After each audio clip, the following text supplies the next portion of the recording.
Pit bull terrier का word use किया, ठीक है।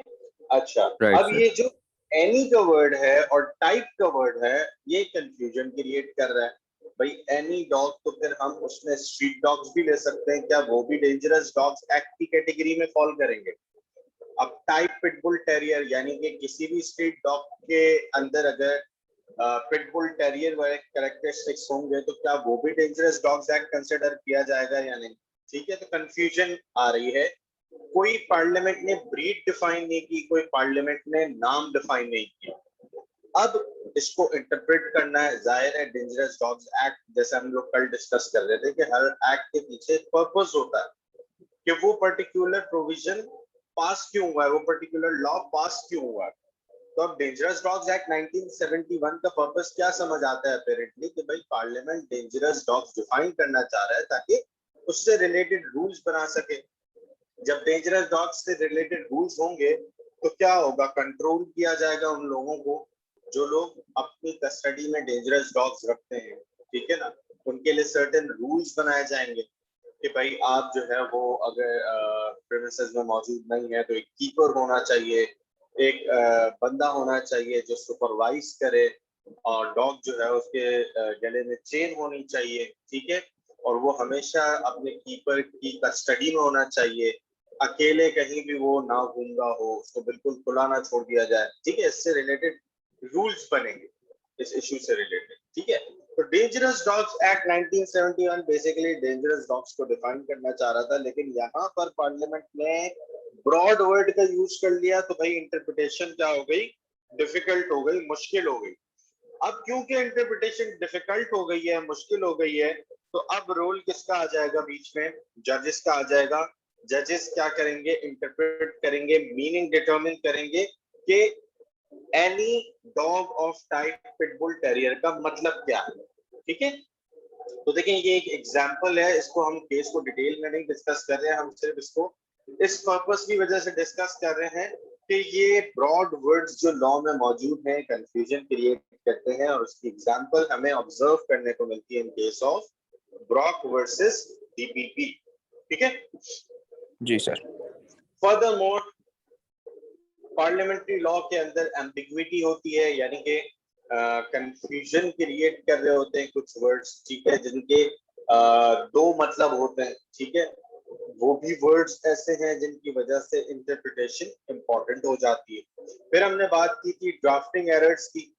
ड्राफ्टिंग एरर्स क्या होते हैं बेरोज? मैंने आपको बताया था कि भाई पार्लियामेंट्री लॉ को कंपाइल करते वक्त जी सर। ड्राफ्टिंग एरर हो जाए, टाइपिंग एरर हो जाए, ठीक है, पेजेस आगे पीछे हो जाए, मिसप्रिंट हो जाए, ठीक है, ये तमाम वो बातें हैं जिनकी वजह से एरर्स आ जाते हैं, और एरर्स जब आ जाते हैं तो लॉ को इंटरप्रेट करना पड़ जाता है, यानी कि उसका ट्रू मीनिंग क्लियर नहीं होता, फाइंड आउट करना पड़ता जी है सर। इस पर्टिकुलर लॉ का असल मतलब है क्या। फिर आगे बढ़ते हैं, new developments in law. New developments in law के अंदर हमने बात की थी कि भाई पार्लियामेंट्री लॉ जो है वो कभी कभी बहुत आउटडेटेड होता है, पुराना होता है, तो उसको ऐसे अप्लाई करना होता है कि वो मॉडर्न डे इश्यूज को क्या कर ले, कवर कर ले। तो भाई नई डेवलपमेंट्स आती रहती हैं, जिससे रिलेटेड हमने केस डिस्कस किया था, royal college of nursing versus DHSS। इस केस में हमने पढ़ा था अबॉर्शन से रिलेटेड इशू, ठीक है। यहाँ पर इंटरप्रिटेशन हो रही थी अबॉर्शन एक्ट 1967 की, ठीक है। और ये बात इन क्वेश्चन थी कि whether abortion can be perform by nurses और नॉट, ठीक है, क्योंकि जो आपका प्रोविजन था अबॉर्शन एक्ट 1967 का, वो ये कहता था कि अबॉर्शन सिर्फ और सिर्फ मेडिकल प्रैक्टिशनर्स कर सकते हैं, यानी कि डॉक्टर्स कर सकते हैं। अब सवाल ये उठा मॉडर्न डे में कि भाई अबॉर्शन पहले के जमाने में सर्जरी से हुआ करता था, ठीक है, लेकिन मॉडर्न डे में अब नई टेक्निक्स आ गई हैं, तो मेडिसिन के थ्रू भी अबॉर्शन क्या है, पॉसिबल है। पॉसिबल है। तो भाई अगर मेडिकल के मेडिसिन के थ्रू अबॉर्शन पॉसिबल है तो उसमें किसी डॉक्टर की रिक्वायरमेंट नहीं है। अगर डॉक्टर प्रिस्क्राइब कर देता है तो अबॉर्शन जो है वो हम थ्रू नर्सेस भी करवा सकते हैं। भाई वो मेडिसिन देनी ही है तो जाहिर सी बात है, जो छोटे मोटे काम होते हैं मेडिसिन देना, पेशेंट्स का ब्लड प्रेशर मॉनिटर करना, माइनर टास्क जो होते हैं, सही है, जिसको हम बेसिक्स कहते हैं। तो ये बेसिक्स जो है वो वैसे ही हॉस्पिटल में नर्सेस परफॉर्म करती हैं, तो बोला कि ठीक है भाई मेडिसिन भी दे सकते हैं। ऑल्दो अबॉर्शन एक्ट 1967 में ये चीज मेंशन नहीं थी, लेकिन उन्होंने क्या किया, इसको मीनिंग दिया कि देखें अबॉर्शन उस वक्त डॉक्टर्स का करना इसलिए लाजमी था कि उस वक्त होती थी सर्जरीज, और सर्जरीज जाहिर सी बात है मेडिकली क्वालिफाइड बंदा करेगा, डॉक्टर्स करेंगे क्योंकि वो ट्रेंड होते हैं। लेकिन अब मेडिसिन देने में कोई टेक्निकलिटी नहीं है, तो नर्सेस भी अबॉर्शन कर सकती है। फिर हमने बात की थी Behroz change in use of language की, कि भाई लैंग्वेज जो है विद टाइम चेंज हो जाती है, मीनिंग चेंज हो जाते हैं वर्ड्स के, तो उसके हिसाब से भी हमें इंटरप्रिटेशन को कंसिडर करना पड़ता है कि भाई मॉडर्न डे में उस पर्टिकुलर वर्ड का मतलब क्या है जो कंफ्यूजन क्रिएट कर रहा है, या किसी पर्टिकुलर कॉन्टेक्स्ट में, जैसे मिसाल मैंने आपको दी थी कि stroking a dog, stroking a dog का मतलब मारना भी होता है और प्यार करना भी होता है। इट डिपेंड्स कि वो सेंटेंस में किस कॉन्टेक्स्ट में यूज हुआ है, सही है ना। तो ऐसे बहुत सारे इश्यूज हैं जिनकी वजह से इंटरप्रिटेशन जरूरी हो जाती है। ये हम क्या पढ़ रहे हैं, ये हम सारे वो फैक्टर्स डिस्कस कर रहे हैं जिसकी वजह से इंटरप्रिटेशन इंपॉर्टेंट कंसिडर की जाती है। यानी कि पार्लियामेंट्री लॉ को एज इट इज नहीं फॉलो किया जाता, पहले जजेस उसका मीनिंग डिटरमिन करते हैं और फिर अप्रोप्रिएट सर्कमस्टांसेस में उसका यूज करते हैं। सही सर। अच्छा, फिर हमने रूल्स ऑफ इंटरप्रिटेशन की बात की थी, कल हमने सारे रूल्स डिस्कस कर लिए थे। क्विकली एक दफा वापस से मैं आपको रिवाइज करवा रहा हूँ। देखें, लॉ को समझने के लिए, लॉ को इंटरप्रेट करने के लिए सर्टेन रूल्स हैं जो जजेस यूज करते हैं।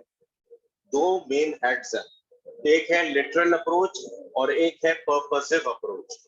लिटरल अप्रोच के अंदर हम लिटरल रूल और गोल्डन रूल डिस्कस करेंगे, और पर्पसिव अप्रोच के अंदर हम पर्पसिव रूल और मिसचीफ रूल जो है वो डिस्कस करेंगे। क्लियर है?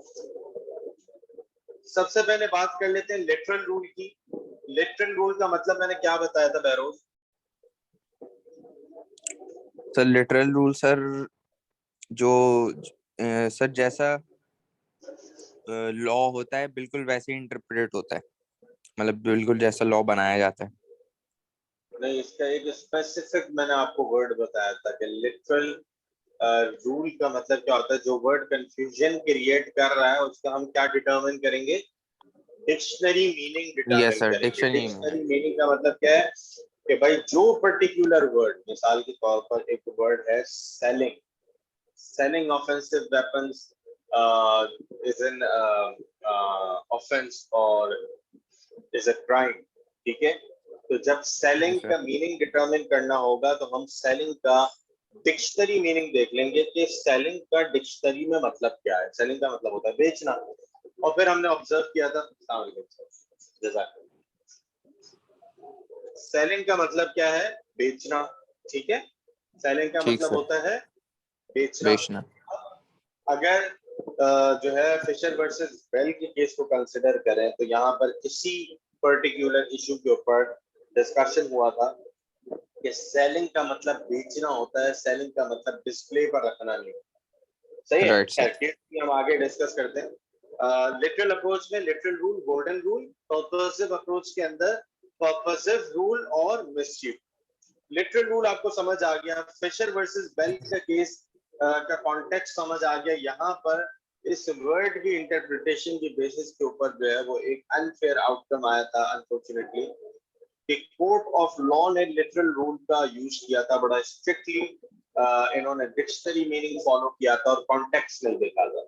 सही। तो लिटरल रूल क्या कहता है कि भाई जजेस इंटरप्रेट करें बिल्कुल लॉ को, मसला नहीं है, लेकिन उनकी क्या ड्यूटी है कि वो सिर्फ और सिर्फ उस वर्ड का मीनिंग डिटरमिन करें जो कंफ्यूजन क्रिएट कर रहा है, बाकी लॉ को ना छेड़े, बाकी अपनी तरफ से अपने ओपिनियन एड ऑन नहीं करें, सिर्फ और सिर्फ क्या करें? वर्ड का मीनिंग दें, ठीक है। अच्छा, सिमिलरली चीजमैन वर्सेस डीपीपी का केस था, इसमें एक इनडिसेंट एक्टिविटी हो रही थी और लॉ ये था कि पैसेंजर्स के सामने आप इनडिसेंट एक्टिविटी नहीं कर सकते, ठीक है। लेकिन यहाँ पर भी सेम आर्ग्यूमेंट हुआ कि जब पुलिस वाले ने उसको इनडिसेंट एक्टिविटी करते हुए पकड़ा, उसको जब अरेस्ट किया, तो उसने क्या आर्गुमेंट किया कि भाई पुलिस वाले पैसेंजर्स की डेफिनेशन में नहीं आते, पैसेंजर्स वर्ड पैसेंजर्स का डिक्शनरी मीनिंग देख लो, ठीक है। यस तो सर। भाई डिक्शनरी मीनिंग, लिटरल रूल जो है वो सिर्फ और सिर्फ डिक्शनरी मीनिंग पर फोकस्ड है। कहता है जो वर्ड कंफ्यूजन क्रिएट कर रहा है डिक्शनरी मीनिंग देखेंगे, उस हिसाब से इंटरप्रिटेशन करेंगे, उस हिसाब से उस पर्टिकुलर लॉ को क्या कर लेंगे, अप्लाई करेंगे, ठीक है भाई। तो व्हाइटले जी वर्सेस सर। चैपल का केस था, ये हम डिस्कस कर चुके हैं। लिटरल रूल की अगर हम इफेक्टिवनेस की बात करें, अगर हम बात करें कि लिटरल रूल के एडवांटेजेस क्या हैं, तो हमने डिस्कस किया था कि भाई ये जजेस की पावर को रिस्ट्रिक्टेड जो है वो मेंटेन रखता है, जजेस को ओवरस्टेप नहीं करने देता। देखो डेमोक्रेटिक स्टेट के अंदर, मैं हमेशा अपनी क्लास में बताता हूँ, डेमोक्रेटिक स्टेट के अंदर लॉ बनाना काम किसका है, पार्लियामेंट का, और अप्लाई करना किसका काम है, जजेस का। दोनों के डिफरेंट रोल्स डिफाइंड है कि भाई किसने क्या काम करना है, सब बात पता है, सब बात पहले से क्लियर है, बिल्कुल क्लियर है। तो अब सब अपने अपने रोल परफॉर्म करेंगे तो सिस्टम के अंदर सर्टेनिटी आएगी, सिस्टम के अंदर प्रेडिक्टेबिलिटी आएगी, सिस्टम एक जो है वो सिमिलर मैनर में ऑपरेट करेगा। लेकिन अगर लोग एक दूसरे के रूल्स के अंदर इंटरफेयर करेंगे तो क्या होगा, कियोस क्रिएट हो जाएगा। तो लिटरल रूल का सबसे बड़ा एडवांटेज क्या है कि ये जजेस को रिस्ट्रिक्ट करता है to add on their opinions in law, ठीक है। वो कहता है कि भाई जजेस का काम है लॉ को एज इट इज अप्लाई करना, जजेस अपनी तरफ से कुछ ऐड ऑन नहीं करें। बात रही कंफ्यूजन की, अगर कंफ्यूजन क्रिएट हो रही है तो आप डिक्शनरी मीनिंग देख लें, ठीक है। फर्दरमोर जी सर। इसका एडवांटेज क्या है, इट अपहोल्ड्स पार्लियामेंट्री सुप्रीमेसी। क्या मतलब हुआ अपहोल्ड्स पार्लियामेंट्री सुप्रीमेसी का, डेमोक्रेटिक स्टेट है, पार्लियामेंट सुप्रीम है, पार्लियामेंट सुपीरियर है, ठीक है। जी सर। पार्लियामेंट सुपीरियर है तो पार्लियामेंट के लॉज की रिस्पेक्ट करना सबकी रिस्पॉन्सिबिलिटी है, इवन मिनिस्टर्स जजेस। की, जजेस की, लॉ इन्फोर्सिंग एजेंसीज की। लॉ को उन्होंने अप्लाई करना है, अच्छा लॉ को उन्होंने अप्लाई करना है और एज इट इज उसको फॉलो करना है जैसे कि पार्लियामेंट ने बनाया है। अब अगर हम जजेस को पावर दे देते हैं वर्ड्स ऑफ लॉ को चेंज करने की, या अपने हिसाब से अपनी अंडरस्टैंडिंग को कंसिडर करते हुए इंटरप्रिटेशन करने की अगर अथॉरिटी हम दे देते हैं जजेस को, तो बेसिकली क्या हो जाएगी, पार्लियामेंट्री सुप्रीमेसी अंडरमाइन हो जाएगी। यानी कि पार्लियामेंट की रिस्पेक्ट वो नहीं रहेगी जो रिस्पेक्ट उसको डेमोक्रेसी ने दी। बात समझ आ रही नहीं आ रही? जी सर। ठीक है। अच्छा, क्रिटिसिज्म की बात करते हैं, यानी कि disadvantages of literal rule. Unfair interpretation होती है कभी कभी भाई, अनफेयर इंटरप्रिटेशन पे हर कोई अग्री करेगा। फिशर वर्सेस बेल का केस है, चीजमैन वर्सेस बीटीपी का केस है, व्हाइटली वर्सेस चैपल का केस है, बहुत सारे केसेस हैं जिसमें हमें अनफेयर आउटकम्स देखने को मिलेंगे कि जब जजेस सिर्फ और सिर्फ लिटरल मीनिंग के ऊपर फोकस करते हैं तो अनफेयर एब्सर्ड आउटकम्स, आप इलॉजिकल आउटकम्स ऑब्जर्व करने को मिले, ठीक है। तो इस चीज जी को सर। हमने मेंशन करना अपने आंसर्स के अंदर जब हम लिटरल रूल की इफेक्टिवनेस की बात कर रहे होंगे, और जब हम इसके डिसएडवांटेजेस डिस्कस करेंगे तो हमें ये चीज क्लियरली मेंशन करनी होगी, ठीक है। जी सर।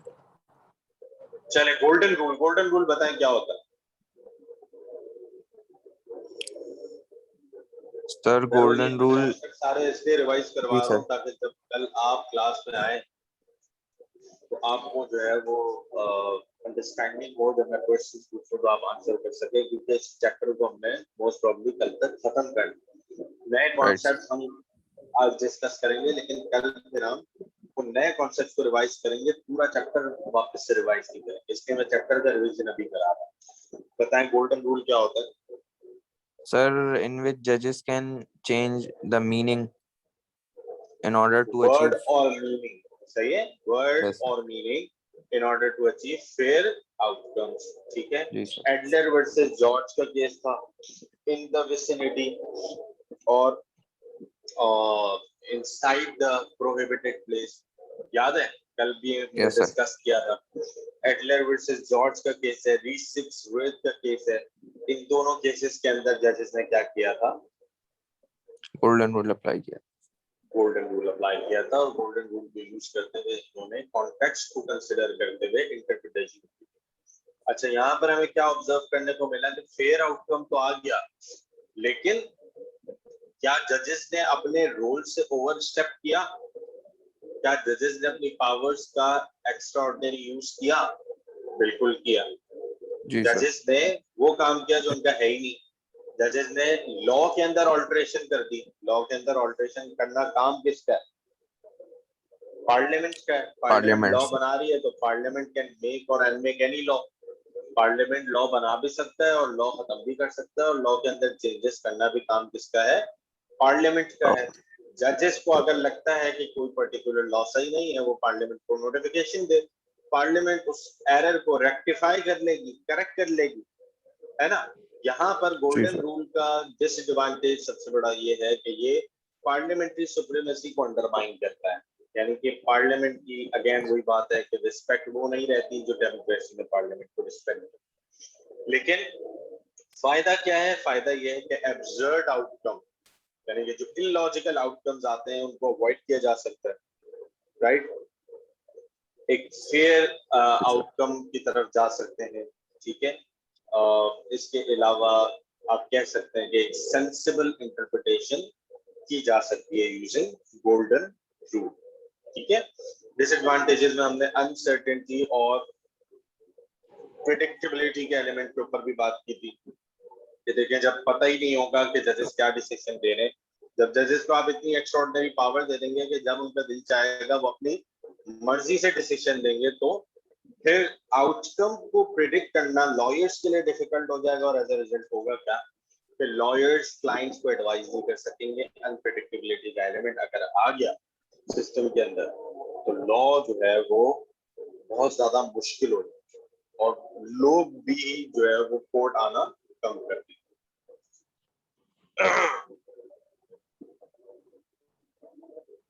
चले, मिसचीफ रूल बताएं बेरोज जल्दी से।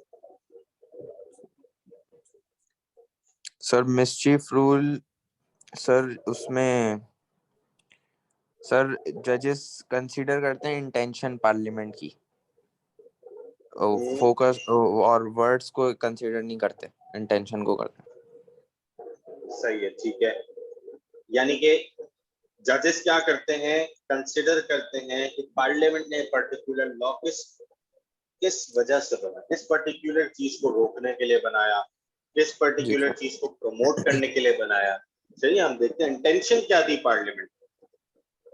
तो Smith yes sir. Versus hugs का केस हमने जो है वो कल डिस्कस किया था। स्मिथ वर्सेस हग्स में हमने क्या डिस्कस किया था कि कुछ प्रोस्टिट्यूट्स थी, वो for the purpose of prostitution लोगों को सॉलिसिट करती थी, कॉल आउट करती थी while standing on the street, ठीक है। तो लॉ बना यस दिया सर। गया स्ट्रीट ऑफेंसेस एक्ट के अंदर, ये रिस्ट्रिक्ट कर दिया गया कि भाई प्रोस्टिट्यूट्स जो है वो for the purpose of prostitution streets पर खड़े होकर लोगों को अट्रैक्ट कॉल आउट नहीं कर सकते, ठीक है। तो इन प्रोस्टिट्यूट्स ने क्या किया? एक फ्लैट ले लिया, उसकी बालकनी में खड़े होकर लोगों को कॉल आउट करना शुरू किया, और जब उनको प्रोसिक्यूट किया गया तो उनका आर्ग्यूमेंट क्या था कि we are not on the street. उन्होंने कहा लॉ में लिखा हुआ है स्ट्रीट पर खड़े होकर सॉलिसिट करना मना है, we are not on the street, hence we can not be prosecuted. Court of law ने मिसचीफ रूल का यूज किया, और कोर्ट ऑफ लॉ ने कहा कि बिल्कुल आपको प्रोसिक्यूट किया जा सकता है। क्यों? क्योंकि पार्लियामेंट ने ये जो लॉ बनाया था, इसका पर्पस था to maintain the moral values, to maintain the boundaries of system, ठीक है। मोरल जी बाउंड्रीज को, मोरल वैल्यूज को मेंटेन करना था, प्रोसिक्यूशन को कंट्रोल करना था, इसी वजह से लॉ बनाया था। तो अब इससे कोई फर्क नहीं पड़ेगा कि आप स्ट्रीट पर खड़ी हैं या आप बैल्कनी में खड़ी हैं, अगर आपने for the purpose of prosecution लोगों को सॉलिसिट किया तो आप इस लॉ के अंडर आ जाएंगी और आपको लायबल किया जाएगा।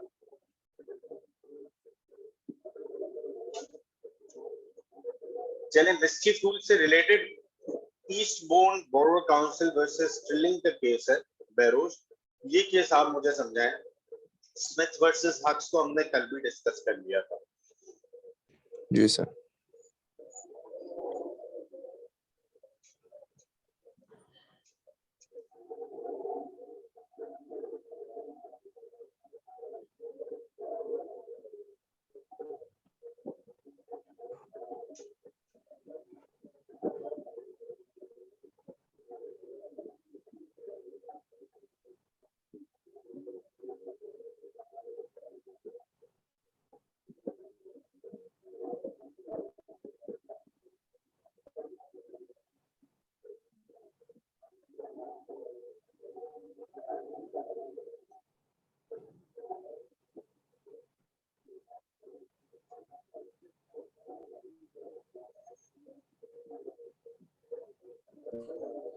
सर इसको सर चार्ज हुआ था attracting for hire in any street without licence. Sir वो था, लॉ था। क्या मतलब है इस बात का?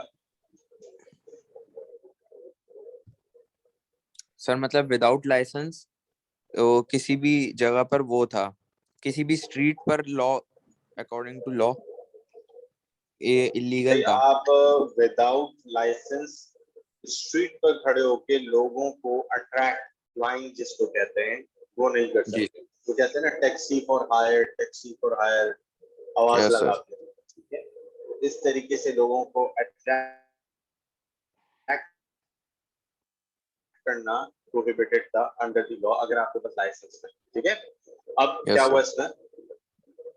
सर उसने बोला कि क्या हुआ इस केस मैंने, में?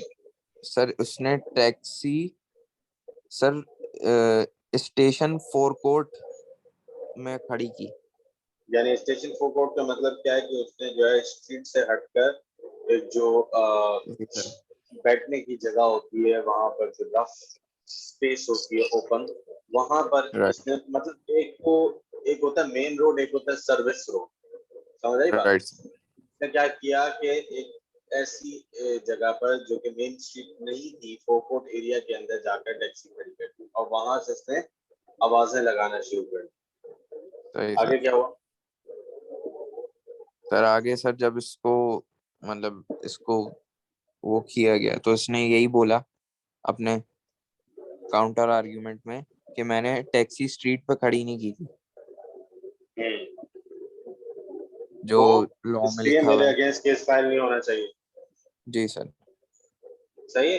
तो कोर्ट ऑफ लॉ सही। ने क्या कहा? कोर्ट ऑफ लॉ ने कहा कि देखें लॉ बनाने का पर्पस क्या है, लॉ बनाने की इंटेंशन क्या थी, कि विदाउट लाइसेंस टैक्सी जो लोग चला रहे हैं उनको काम करने से रोका जाए। सही है। जी सर। अब चाहे आप स्ट्रीट पर खड़े हैं या आप कोर्ट में खड़े हैं या सर्विस लेन में खड़े हैं, इट डजेंट मैटर। सही है। What matters is the fact that whether you have a licence और नॉट, ठीक है। जी सर। अच्छा, मिसचीफ रूल के एडवांटेजेस। सबसे बड़ा एडवांटेज पर्पस ऑफ लॉ को देखता है, इंटेंशन ऑफ लॉ को देखता है, सिर्फ और सिर्फ वर्ड्स पर फोकस नहीं करता। जो फ्लॉज हमें प्रीवियस डिसीजंस में कॉमन लॉ में ऑब्जर्व करने को मिले हैं, ये उन फ्लॉज को, उन कमियों को पूरा कर देता है, क्योंकि जी ये सर। इंटेंशन ऑफ पार्लियामेंट को कंसिडर कर रहा है, सिर्फ और सिर्फ वर्ड्स पे फोकस नहीं है। जैसे सर कि स्मिथ एब्सर्डी खत्म वर्सेस होती है। हक्स, एब्सर्डिटी, एग्जैक्टली एब्सर्डिटी खत्म होती है। सिमिलरली स्मिथ वर्सेस हक्स के केस फैक्ट्स अगर आपको याद हो, प्रोसिक्यूट वाले अभी थोड़ी देर पहले हमने डिस्कस किए। यस सोचो सर। अगर उसके अंदर स्मिथ वर्सेस हक्स के अंदर, या जो अभी हमने ऊपर केस डिस्कस किया ईस्ट बोन बोरो काउंसिल वाला केस जो है, इसमें अगर हम मिसचीफ रूल के बजाय लिटरल रूल अप्लाई करते तो क्या होता? सर तो ये जो उसने काउंटर आर्गुमेंट दी थी उस बेस पे सर ये वो मतलब सक्सेसफुल इसको। हो जाता, इसका आर्ग्यूमेंट एक्सेप्ट कर लिया जाता कोर्ट के अंदर। Yes sir. क्यों? क्योंकि वर्ड्स का, सिर्फ और सिर्फ वर्ड्स पे फोकस करोगे तो वर्ड का तो मीनिंग जो है वो ये होगा जो कि सिंपल एक मीनिंग होता है, ऑब्जेक्टिव को तो हम कंसिडर करते ही नहीं लिटरल रूल में। Right sir. तो मिसचीफ रूल का सबसे बड़ा फायदा ये है कि आप इसमें पर्पस को, इंटेंशन ऑफ लॉ को कंसिडर करें, ठीक है। सबसे बड़ा एडवांटेज है, ठीक है। सिमिलरली इसके भी कुछ डिसएडवांटेजेस हैं, जैसे हमने लिटरल रूल के, गोल्डन रूल के अंदर डिस्कस किए। इसका डिसएडवांटेज क्या है? पार्लियामेंट्री सुप्रीमेसी, पार्लियामेंट्री सोवरेनिटी क्या होती है, अंडरमाइन होती है। कैसे होती है? जजेस टेक्निकली क्या कर रहे हैं, पार्लियामेंट्री लॉ के अंदर इंटरफेयर कर रहे हैं, उसके मीनिंग को चेंज कर रहे हैं, उसके ऑब्जेक्टिव को डिटरमिन कर रहे हैं अपनी मर्जी से, अपने अपनी अंडरस्टैंडिंग को, अपनी नॉलेज को यूज करते हुए अपने हिसाब से इंटरप्रिटेशन कर रहे हैं, जबकि ऐसा होना नहीं चाहिए। अगर डेमोक्रेसी को कंसिडर करें तो पार्लियामेंट्री लॉ सुप्रीम है और पार्लियामेंट्री लॉ को जजेस को एज इट इज अप्लाई करना चाहिए। उसके अंदर कोई एडिशन की पावर जजेस के पास नहीं होनी चाहिए। जजेस का एक डिफरेंट राइट रोल है जो डिफाइन कर लेते हैं, ठीक है। अच्छा, इसके अलावा क्या होगा, सिस्टम के अंदर अनसर्टेनिटी आएगी। अनसर्टेनिटी कैसे आएगी बरोज? मिसचिफ रूल को यूज करने से अनसर्टेनिटी कैसे आ सकती है?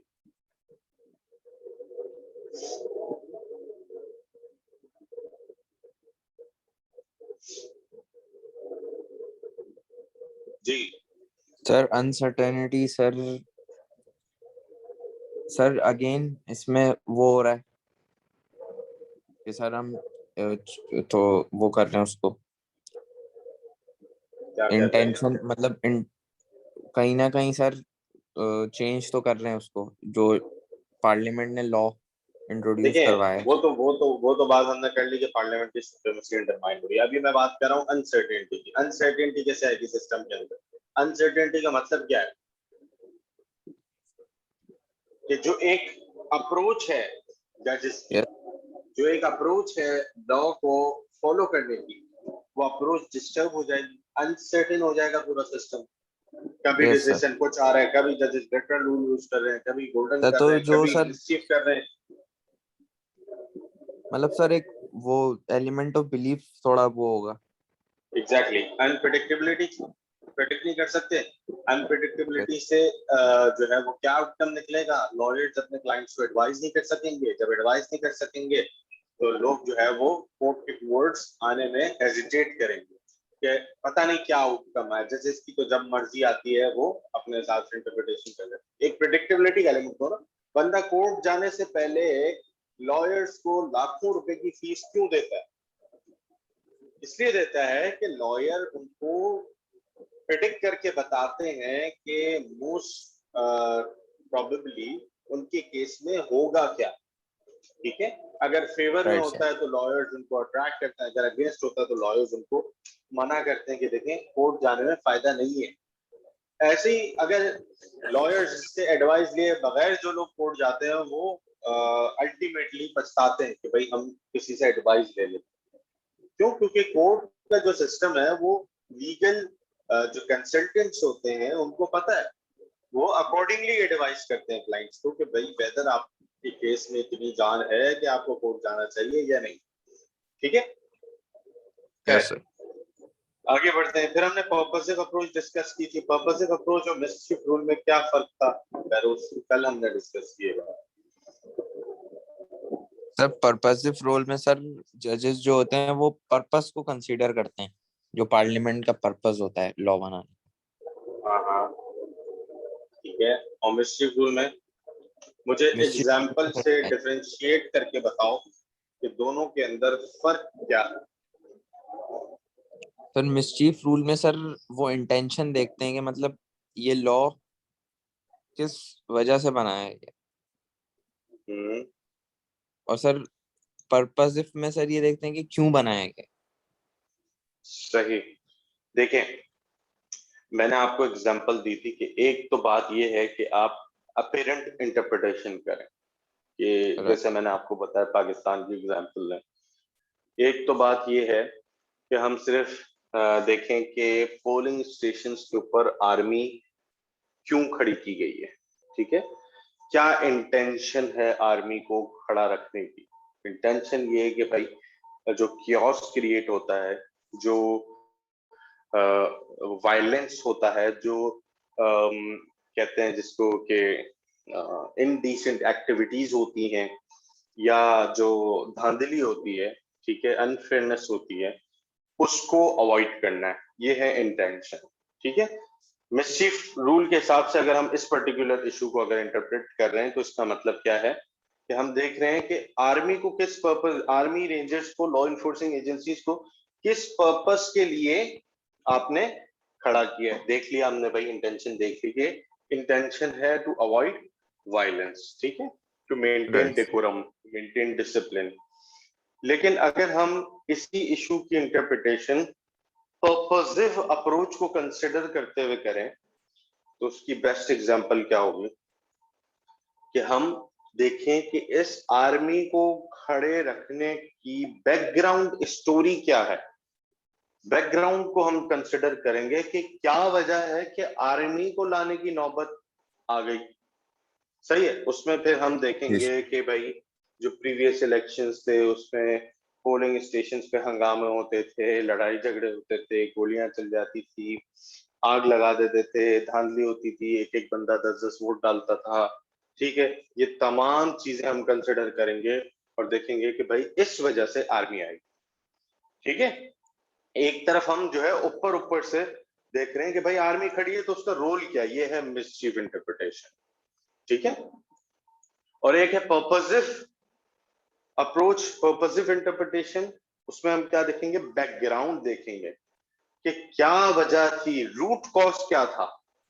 ठीक है, तो डिफरेंस को हमेशा जो है वो समझे, मिसचीफ और पर्पसिव अप्रोच के दरमियान जो डिफरेंस है, ये अपेरेंटली सिमिलर लगती हैं बातें, लेकिन अगर हम डिटेल में डिस्कस करें तो इसके अंदर काफी जो है वो डिफरेंसेस हैं। चले, R versus secretary of state for health, याद है ये जी केस?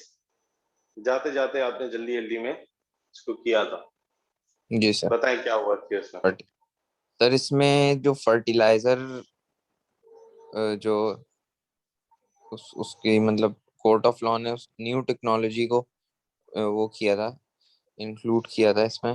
CNR टेक्नोलॉजी थी जिससे अच्छा देखिए भाई, बात यहाँ पर ये थी कि ऑर्गेनिजम्स बनाने थे, जो है वो एम्ब्रियोलॉजी एंड फर्टिलाइजेशन एक्ट 1990 को कंसिडर करते हुए ऑर्गेनिजम्स क्रिएट करने थे। ठीक है, अब ऑर्गेनिजम्स सही को सर। क्रिएट करने के मल्टीपल वेज हैं, लेकिन जो CNR टेक्नोलॉजी है, जो CNR मेथड है, वो जी सर। इस पर्टिकुलर एक्ट में, फर्टिलाइजेशन एक्ट में मेंशन नहीं था। ठीक है, तो राइट। अब इसकी इंटरप्रिटेशन करनी थी कि भाई ये जो फर्टिलाइजेशन एक्ट बना है, इसमें जो सर्टेन मेथड्स मेंशन किए हैं वो किस वजह से किए हैं, क्या वजह है, पर्पस क्या है। तो पर्पस इन्होंने देखा कि भाई देखिए, मेथड जो उन्होंने मेंशन किए हैं, ताकि मेंशन किए उसकी वजह ये है कि लोगों को पता चल जाए कि भाई इस पर्टिकुलर मेथड के थ्रू आप ऑर्गेनिजम्स क्रिएट कर सकते हैं।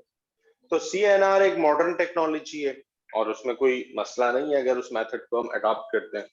तो उन्होंने ये इवैल्यूएट किया सिचुएशन को कि बिल्कुल CNR को हम इस एक्ट के हेड के अंदर कवर कर सकते हैं, यानी कि CNR के थ्रू ऑर्गेनिजम्स बनाना जो है वो बिल्कुल ठीक होगा।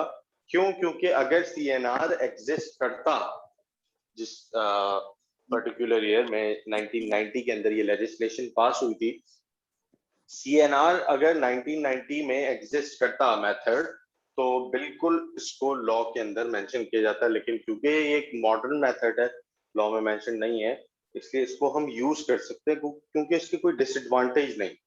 ठीक है, राइट सर। अच्छा अब देखो, अब मैं एक नया कॉन्सेप्ट दे रहा हूँ, इसके कुछ हम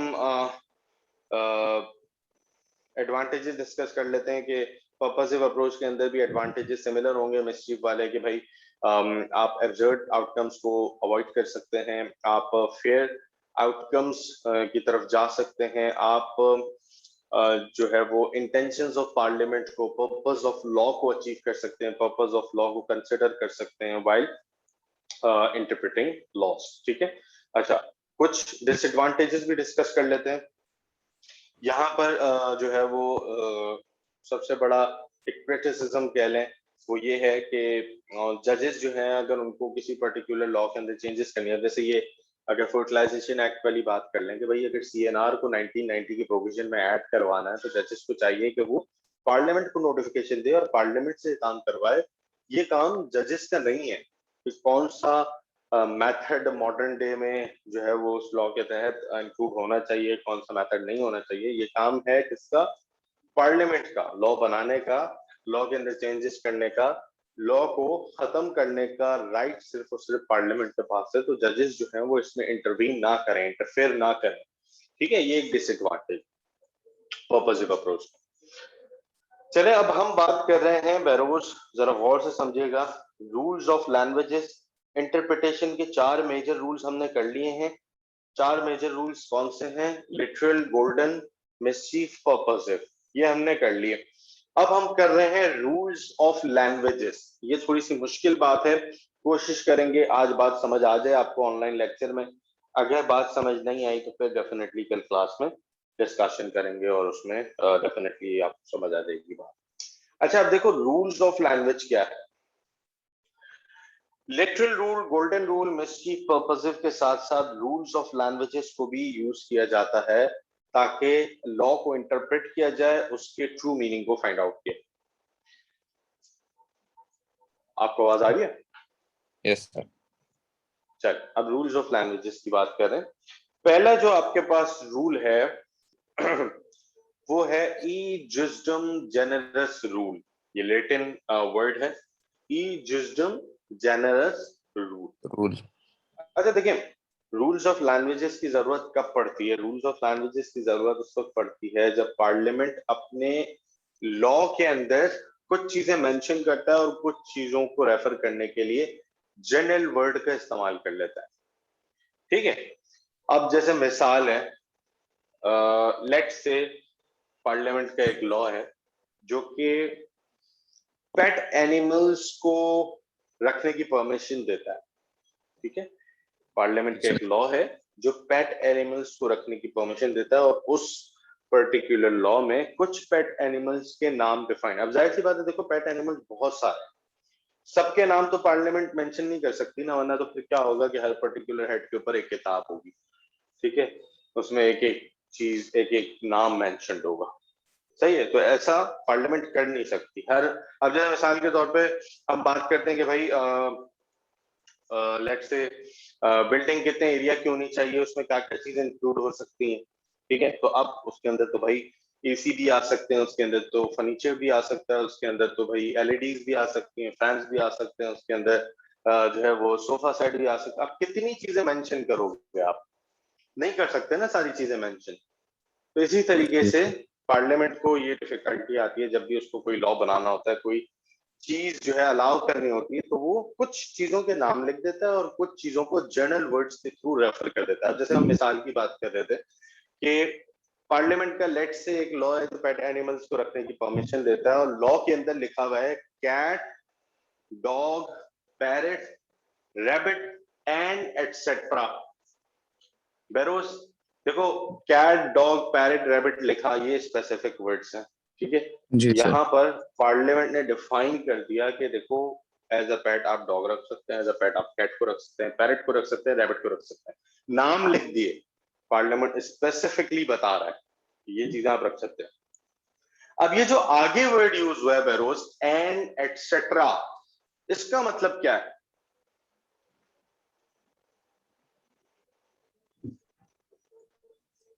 एंड एक्सेट्रा। एटसेट्रा, ईटीसी नहीं लिखते हम अक्सर, यस सर, वगैरह। वगैरह वगैरह, एटसेट्रा। तो अब मुझे बताओ, हमें कैसे पता चलेगा कि एंड एटसेट्रा का जो वर्ड यूज किया उसमें पार्लियामेंट किन और एनिमल्स को ऐड करना चाह रहा है एज अ पेट एनिमल? पता चल सकता है? नहीं पता चल सकता? नहीं सर। नहीं पता चल सकता। सही, तो ई जिस्डम जेनरस रूल निकाल दिया।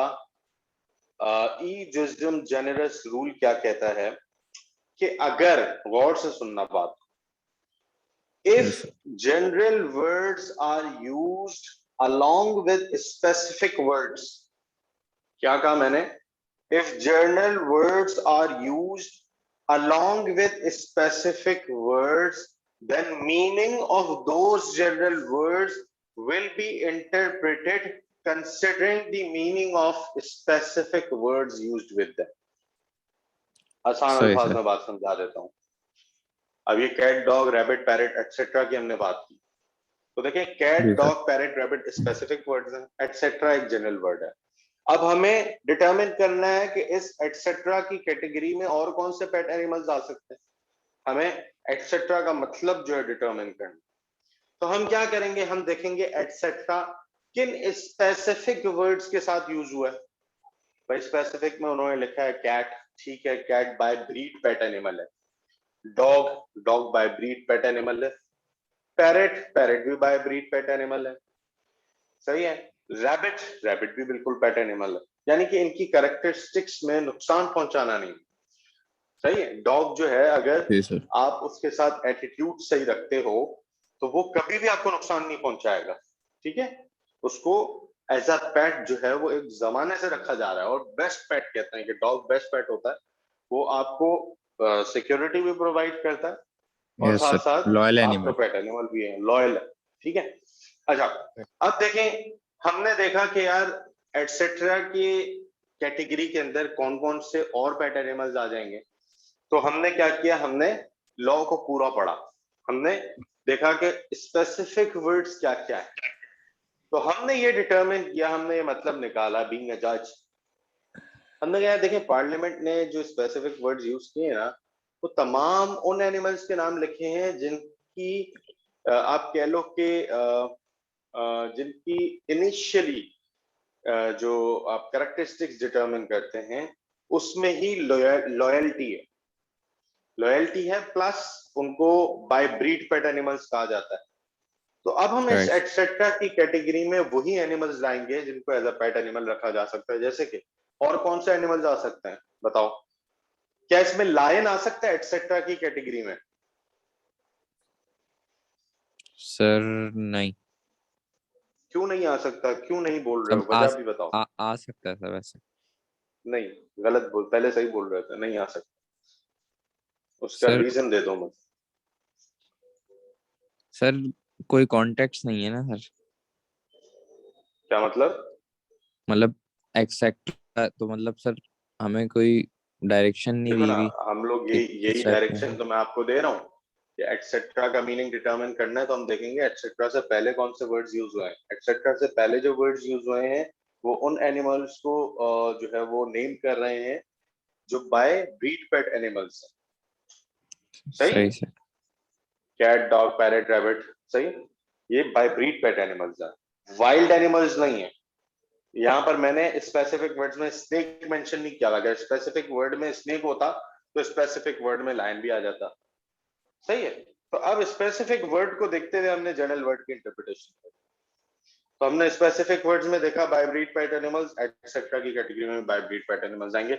और कौन से एनिमल्स को एज अ पेट रखा जा सकता है बताओ? चिकन, ठीक है, यस सर। चिकन रखते हैं लोग, मुर्गे रखते हैं, मुर्गियां पालते हैं, ठीक है। इसके अलावा सर पैरट्स।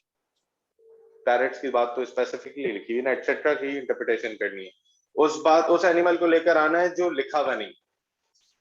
चले गोट की बात कर लेते हैं, गोट, काओ, ठीक है, शीप। गोट हो गई, शीप हो गया, ठीक है। तो ये यस। सारे एटसेट्रा की कैटेगरी में आ सकते हैं। वजह हमने कैसे डिटरमिन किया, हम कैसे मतलब निकाल रहे हैं, हम ऐसे मतलब निकाल रहे हैं कि स्पेसिफिक वर्ड्स में वो एनिमल्स हैं जो नुकसान नहीं पहुंचाते, जिनकी कैरेक्टरिस्टिक्स में जो है वो लॉयल्टी, जिनकी कैरेक्टरिस्टिक्स में नुकसान पहुंचाना नहीं है। सही है। Right sir. आप देखो कि ये जितने एनिमल्स हमने मेंशन किए, इनकी अगर ट्रेनिंग कर दी जाए तो ये सबसे ओबीडिएंट एनिमल्स हैं। पैरेट की ट्रेनिंग कर दो, वो बिल्कुल आपका फैमिली मेंबर बन जाएगा। डॉग यस की सर। ट्रेनिंग कर दो, वो ट्रेन हो जाता है, उसको बोलोगे खड़े हो जाओ खड़ा हो जाएगा, उसको बोलोगे बैठ जाओ बैठ जाएगा। सही है। तो देखें, यस सर। हमने एटसेट्रा का जब भी मतलब डिटरमिन करना होगा तो हम देखेंगे एटसेट्रा किस सिनेरियो में यूज हुआ है, फिर उस सिनेरियो को देखते हुए हम एटसेट्रा का मीनिंग डिटरमिन करें। ठीक है, सही सर। क्लियर है। अच्छा, जैसे मैं एक और मिसाल बताता हूँ, उसमें तुम मुझे एटसेट्रा का मीनिंग डिटरमिन करके दो। लेट से अज्यूम करो, ये पैरेट और रैबिट वाली बात भी हम अजम्पशन के ऊपर कह रहे थे, ऐसा कोई लॉ है नहीं, ठीक है। Yes sir.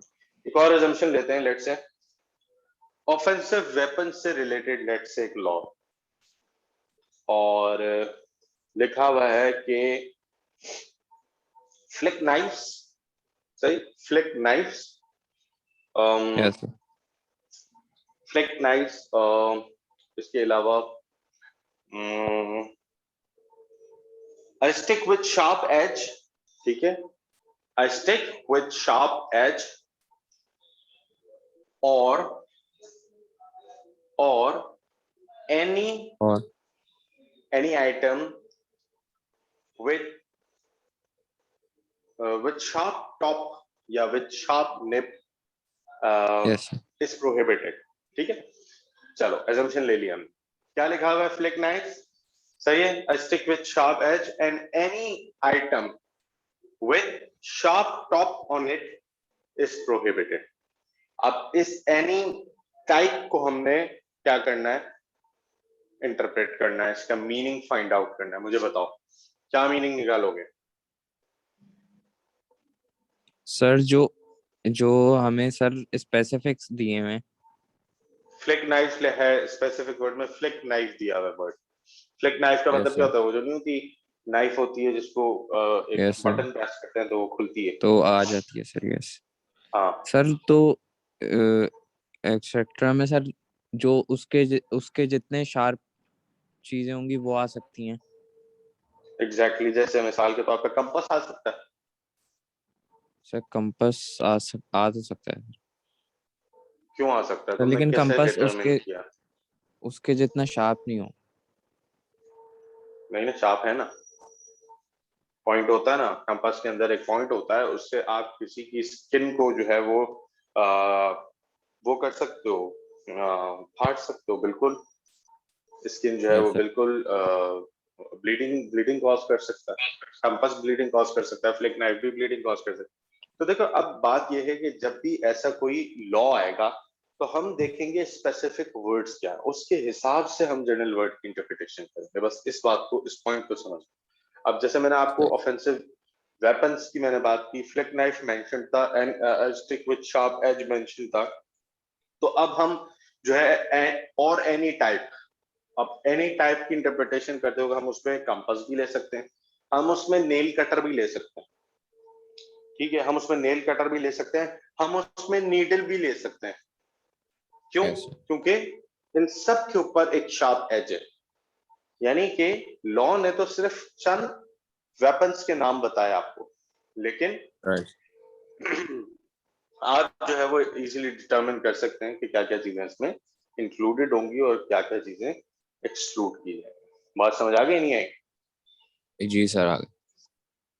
चले, यहां तक रखते हैं, कल इसके ऊपर डिटेल में डिस्कशन करेंगे। मैं आपको और कुछ एग्जांपल्स दूंगा क्लास में, जिससे हम जो है वो सिचुएशन को समझने की कोशिश करें।